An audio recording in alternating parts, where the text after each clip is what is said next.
Hi there. My name is Derek Scott, and I teach an online course for IFS, Internal Family Systems, called Stepping Stone. And increasingly what I'm noticing is when students come to the course, many of them have picked up this idea that you can't go to an exile, you can't move towards an unburdening, and they've got a lot of anxiety around it, and I don't know where that comes from. So I want to speak to, in this video, exiles, how they take on their burdens, and then the healing process by which they can unburden. What I was taught from Dick Schwartz was that healing is inevitable when we create the right circumstances for it, because the system is motivated to heal. So in the same way that, if I cut my arm, the skin's going to come together and heal itself. The psyche can do the same thing. Wounds in the psyche are motivated to come and heal. But if I've got a gash in my arm, I'm going to need an external support, maybe stitches, to hold the skin close enough together so that the healing, the self-healing, can happen. What we're doing when we're working with the IFS protocol is we're having a healing conversation from my self-energy to my client's self-energy and their parts. And in the context of that healing conversation, there's a sense of safety within the client system, particularly if I know how to hold my own self-energy, get all my parts with agendas back to fix and to help and to caregive, hold my curiosity, hold my compassion. This person in front of me has suffered, as have I, and their parts have helped them cope, as have mine. So let's get to know the parts of them that help them cope. How did they do that? Because they're amazing. And when we hold that perspective, we invite the client's self-energy to get to know their parts because they're amazing and because they've helped them cope. When we get to know the protective parts, which are called firefighters or managers, proactive managers, reactive firefighters, when we get to know them, love them, appreciate them, thank them for how hard they've worked, for how they've helped us cope, they sense that there's somebody at the helm now. And that's what self-energy is, your adult self holding your self-energy, your compassion, your curiosity, and other qualities. Once the protective system knows that, most of the protectors, if not all, would rather not be compelled into doing what they're doing. What do I mean by that? If there is an exile, so a part holding a burden that may not be fully available to consciousness right now, it's been exiled, pushed to the corner of the psyche. But if there's a part holding a sense of worthlessness, then rather than have that front and center, flood the system, take over and be exposed, our manager parts want to make sure that that's not going to happen. And so they may present with perfectionism or people-pleasing or needing to get it right or achievement or whatever else to prove that we have worth. That's what they do. Or we may have parts that when those worthless parts feeling the worthlessness get triggered, maybe we're being told off by someone, we'll have reactive parts that might get angry, might go and have a drink, might go and smoke a joint, do something like that. It's just how the system is. But when you ask those manager parts, if it were possible for you to not have to work so hard, to be so on 24/7 with the people-pleasing or the perfectionism, if that was possible, would you be interested? The manager parts will say yes, if it was possible. They generally don't believe it's possible. The firefighters. Let's say we come to a cutting firefighter, very common particularly in teenage girls in particular these days. And we get to appreciate it for what it's doing. Right? In cutting, it's trying to relieve or provide a distraction from the emotional pain that's been triggered. If it was possible to not have to do that, to not be compelled into that, the cutting part is aware of the kind of collateral damage of its actions. It knows that it means that you've got to cover up virtually all the time because if people see the cuts, they're going to judge, right? So which means you can't go out and to the beach in the summer or whatever. They would rather that not have to be the case, but they feel compelled into their behavior because of the distress of the exile. So when these protected parts know that self and self-energy is available as a resource, this loving, compassionate being that you are at your core, they will want to let you in to listen to the pain and the distress that's held by the exile so that it can be released. That's what we call unburdening. Now, the risks of this, and they're real, is that if you're doing this and you're not sufficiently trained, don't know the model sufficiently well, chances are you're going to be working from one of your manager parts that has an agenda for the client. We want to get that exile out of there. We want to release the pain ASAP. And when those parts take over in the therapy, they're not respecting the protective system of the client, which is determining the safety of the work. And what can happen is that the system will go to the exile too soon, and the exile will release information, and there's backlash in the system. Let's say, for example, somebody has no idea, because their parts have blocked it, that they experienced incest as a child. Can you imagine suddenly finding that out? And having that witnessed by the therapist suddenly, out of the blue, with all the pain that would come with that, and all the emotional distress.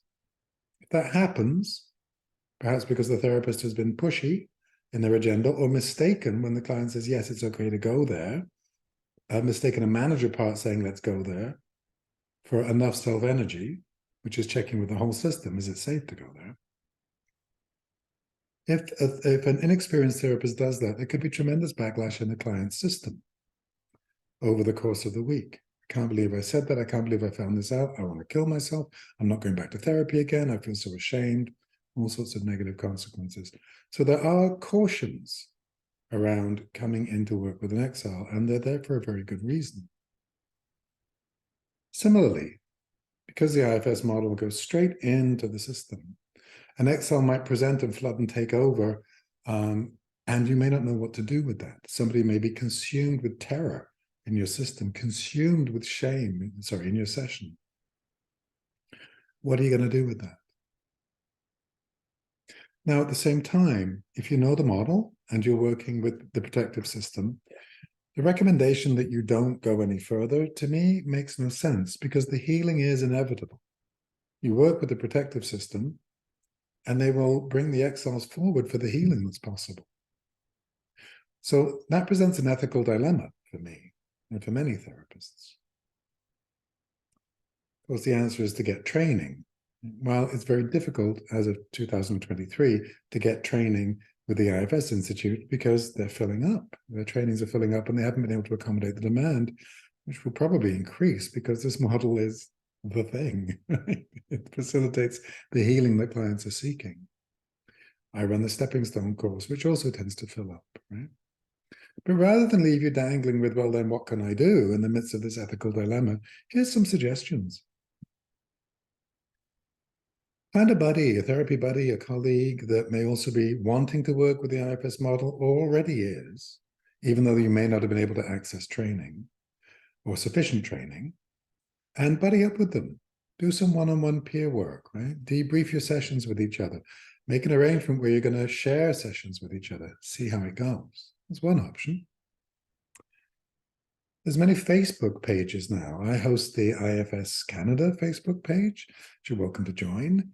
If you're on an IFS Facebook page, see if there's anyone that would be willing to buddy up with you and help you, really get to know the model and get to know it on the inside.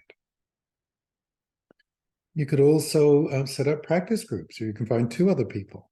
Why don't you practice as a triad on a regular basis? And you could take turns rotating the role of therapist, client, and observer, and then sort out how that's going to work for you. The observer can reflect back to the therapist.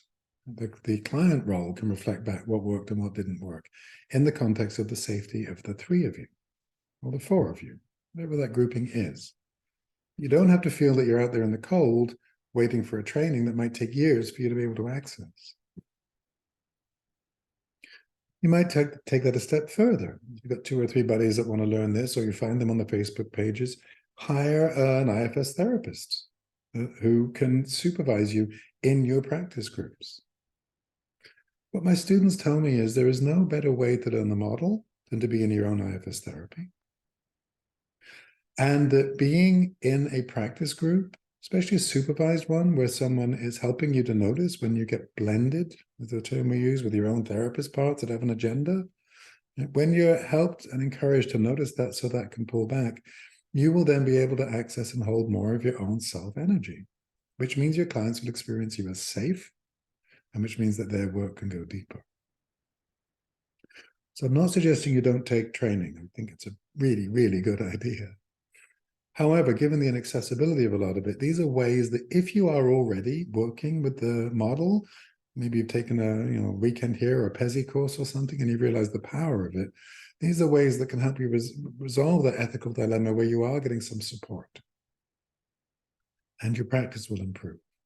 The IFSCA website has an index listing of therapists that have openings that will be available, most of them, to act as consultants if you want that, right, to help you with your practice groups. It's a really good idea. So I want to talk a little bit more about the exile, what we mean by the exile. How do they come about? Usually when we're young is when the exiles come about. And what happens is there's an external event which is very, very difficult for the system to process and might overwhelm us. And we don't know how to respond to it because we're kids. And those events are not supported. We don't get adults helping us, as they should, developmentally with those events. And in fact, sometimes the adults are the ones that are creating the events. What's an example of one of those events? Shaming. We're mammals. As mammals, we look to the pack leaders for how to be good pack members. I'm a dog person, so what I notice with dogs is that the bitch will grab the pup if it's not getting it right, fling it against the side of the den, and it will come back yelping, and it will learn boundaries and appropriate pack behavior. That's how the bitch is teaching the pups. So we're predisposed to look to the elders, the pack leaders, to help us know how to be good pack members. And yet we're the only mammalian species that makes war on its own young. No other mammals do that. And one of the ways we make war on our young is by shaming them. Why? Partly there's a legacy of that. There's a legacy of shaming that goes back for generations because it's a very effective form of behavior control.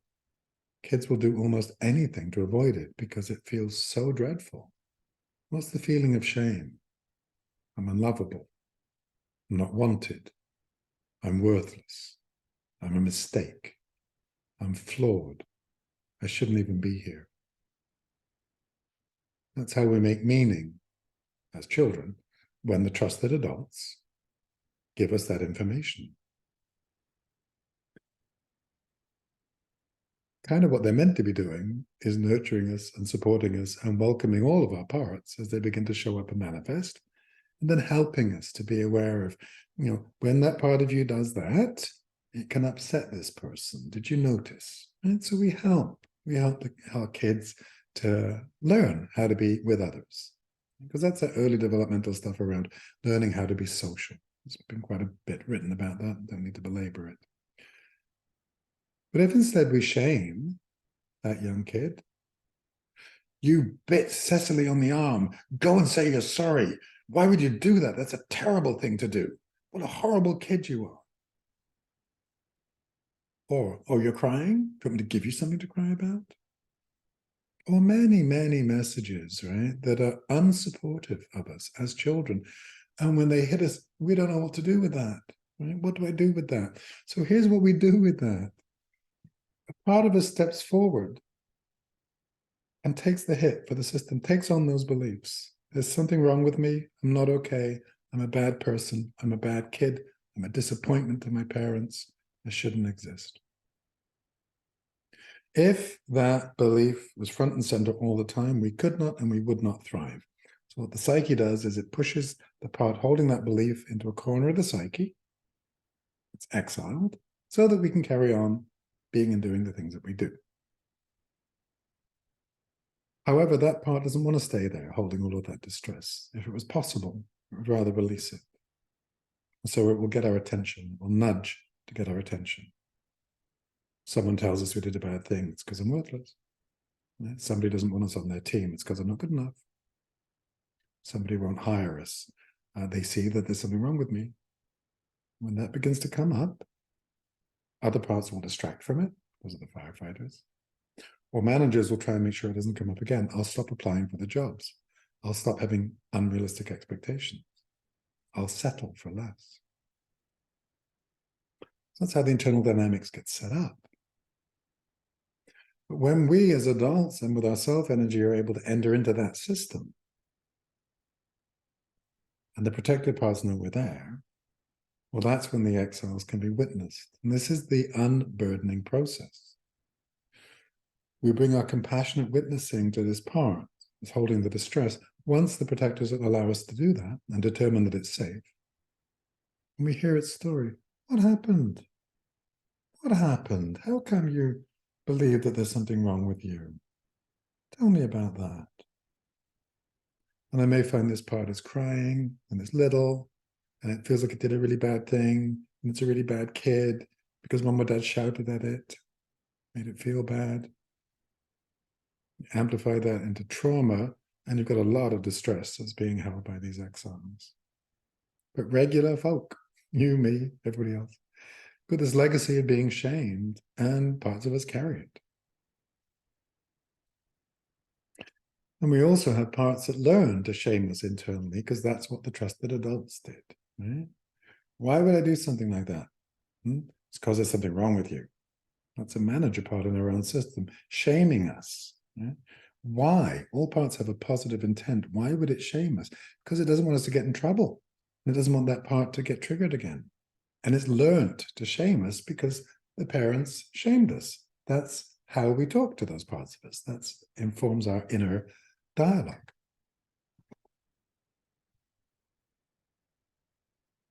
There are other consequences of this. Because we all have parts that hold shame, Dick Schwartz talks about shame as a core exile. Because we all have them, parts that feel less than, we have parts that tell us that we're better than, so that we don't have to feel less than. If we didn't feel less than, we wouldn't have parts that need to feel better than. Right? That makes sense, right? But these are the dynamics internally that get set up. So we look for ways that we're better than, so we don't have to worry or feel that less than. And of course, we look to the broader social structures, which are informed by our ideology, by our zeitgeist. How can I determine that I'm better than? Well, the ideology tells me through various social structures, institutions, including the family, is the many ways in which I'm better than others. So I can rely on those because I'm trusting the authorities, right? I'm better than people of color because I'm white. In fact, if I'm white, maybe there's something like supreme about that, right? Maybe I need to make people of color wrong. I'm better than people that identify as women if I identify as a man. I'm better than people that are less educated than me because I'm more educated. I'm better than non-Christians in a Christian or Judeo-Christian culture because I identify as Christian. I'm better than neurodivergent people if I identify as neurotypical. All these ways that I get to be better than, and I can relax safely into feeling better than you if you don't meet those criteria. And what we're not encouraged to do is to question that ideology. That ideology is toxic.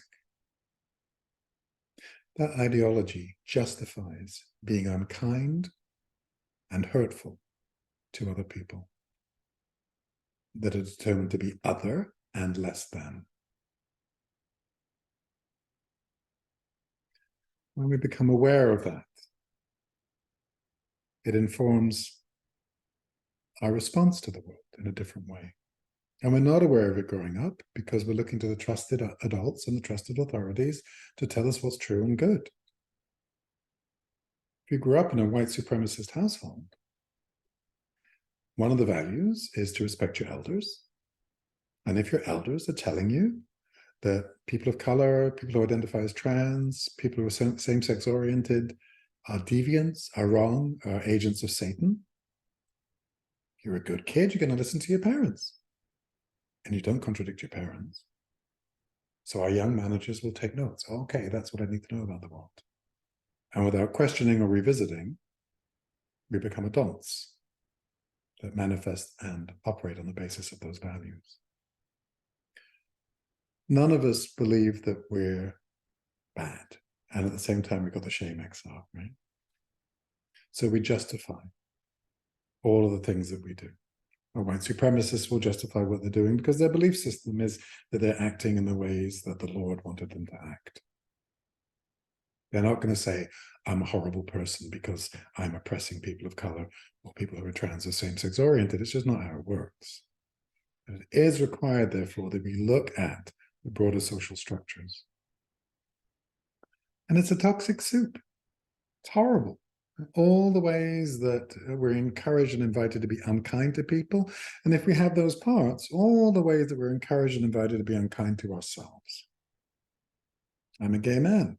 I internalized homophobia when I was 12, 13, 14, because the world told me there was something wrong with me. I looked it up in a dictionary. I'm a deviant. I'm a pervert. I'm associated with pedophilia. It means I'm going to grow up to want to hurt children, boy children, in very particular sexual ways. Funny, I didn't feel that when I was 14, and you know what? I still don't. But that's what the authorities told me. Now, the zeitgeist can shift. I was listening to the radio this morning, and there was a guy on the radio, it was a call-in show, and he wanted to dedicate a song to his husband. It was unthinkable when I was growing up, maybe 30 years ago, maybe 20 years ago. It was unthinkable. Wouldn't have been broadcast. And here's a man who loves his husband and dedicates a song to him. A woman dedicating a song to her wife. And it's become no big deal. Normalized, acceptable. Which means that folks growing up that are same-sex oriented don't need to take on the burden of shame, the belief that there's something wrong with them, because in fact there's nothing wrong with you or me or any of us. Shit's happened to you, your parts have helped you cope. Shit's happened to me, my parts have helped me cope. We can move beyond coping with the IFS model to transforming, to clearing the pain. Once the exile's pain has been cleared, once the less than is cleared, there's no need to be better than. And this is a very hopeful and realistic model for how we can move forward in the world. When I first met Dick Schwartz and I discovered his work, genius work, I said to him, you know, this is evolutionary and revolutionary. It's revolutionary in terms of how we understand mental health, because it's predicated on the belief that the understanding that there's nothing wrong with us. Salutogenic approach from salut, the French for health, as opposed to a pathogenic response, what's wrong with you. And at the same time, we can look at these extreme behaviors as parts doing their best to help us cope. Protective parts inevitably connected to exiles that we can heal the distress of when we know how.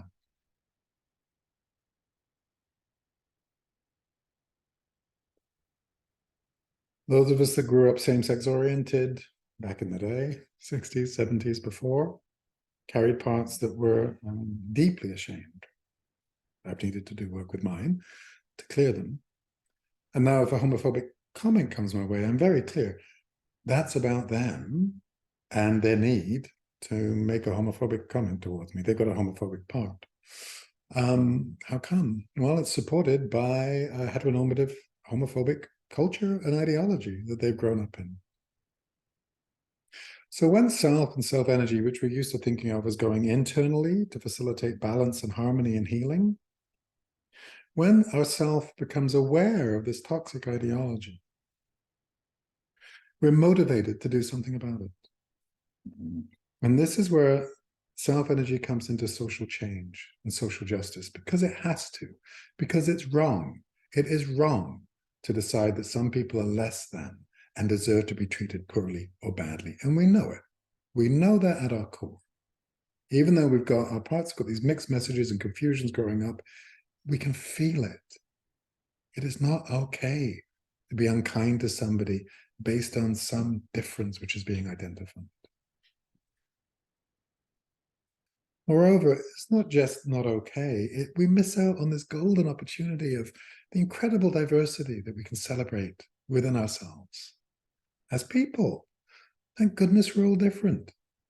Oh, you have an understanding of spirituality which is different from mine. How do you articulate it? It's January 2023. I had a moment at Christmas time. I went to pick up some Indian food, and there was a young woman at the Indian restaurant. And I said, oh, I want to give you a big tip because it's Christmas. I don't normally tip on takeout. And she said, can you tell me what is Christmas? Because a lot of people are talking about, they seem very happy. And in my culture, I don't know what that is. We had a conversation about Christmas. And I asked her about Diwali, Festival of Lights. And she let me know that she was Sikh, not Hindu. But she let me know, very excited. She said it's very complicated. But she let me know about the Festival of Lights. And I thought I was going to do this really nice piece of, mansplaining to her. So I said, it sounds like at the core, those beliefs are the same. And she said, with this kind of dismissive wave, oh yeah, they're all the same. Yeah, it's all about love. I was so touched by her. I actually had to leave because I started to tear up. This young, I guess, 19-year-old Sikh woman asking me about the birth of baby Jesus and how it fits in. And her telling me it's all the same. What a gift. What a gift that from different parts of the world, these understandings, these spirituality, these cosmologies can be the same and are, fundamentally are.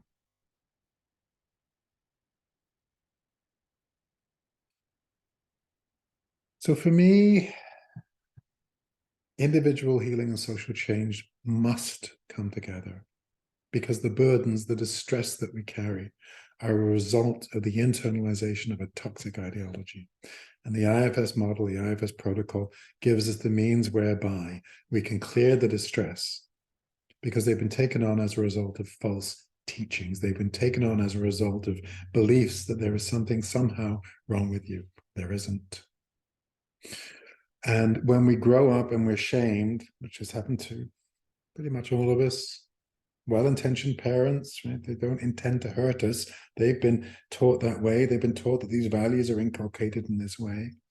But when we've been taught that certain aspects of ourselves are worthy of being shamed because they're not okay, we learn that love is conditional. If I present myself within these parameters, I'm acceptable. And if I don't, I'm not. And that's unendurable. And so we seek unconditional love. How many novels, poems, hymns, sacred songs, devotional songs talk about the unconditional love that we seek? How many partners have we sought out that will truly love all of us? What the IFS understanding offers us is not only can we facilitate that healing internally, but when we do that with our self-energy, from our self-energy, each part that we unburden liberates more of that self-energy for us. Instead of seeking that unconditional love, we're on a path to manifesting that unconditional love. Bringing that internally, bringing that externally. If you criticize me, if you're unkind to me, and I've cleared the distress so it has no purchase, then I'm very clear.